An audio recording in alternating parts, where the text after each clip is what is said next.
Postoji jedna stvar koju čovjek mora naučiti sam. Niko je ne može dati niti nametnuti. Bez nje, svo znanje sveta postaje opasno. To je umeće vođenja sopstvene svesti.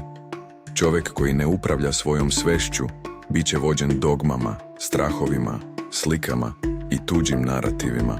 Ne zato što je slab, već zato što nikada nije naučio da zastane. Čovjek ima sadašnji trenutak, sposobnost pauze između impulsa i dela. U toj pauzi nastaje sve: mašta, ego, strah, ljubav, radost i slobodna volja. Sama pauza je neutralna, miran prostor. Ako je ispune strah i ego, čovjek postaje oruđe haosa, iako misli da je slobodan.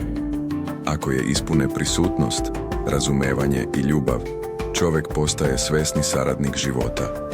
Zato je znanje mehanizma svesti najodgovornija veština. Onaj ko ne zna da vodi svoju svest, koristi maštu protiv sebe i pretvara dar u patnju. Onaj ko nauči da sluša prvu misao i vodi svest, smiruje telo bez borbe, jer vidi pre nego što reaguje i bira pre nego što deluje. Takav čovjek nema potrebu da se dokazuje ili plaši. On postaje stabilna tačka u nestabilnom svetu. Zato su svi veliki učitelji govorili isto: Carstvo Božje je u tebi, ne kao religijska poruka, već kao funkcionalna istina. Bog ne deluje kroz silu, već kroz svest. Čovjek koji je ovladao svojom svešću nije iznad drugih. On stvara prostor oko sebe.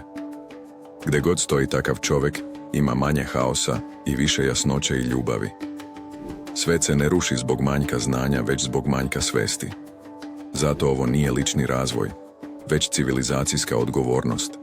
Ljubav i svest su dve sile, a pauza pre reakcije je sveto mesto u čoveku. I tu počinje nova civilizacija.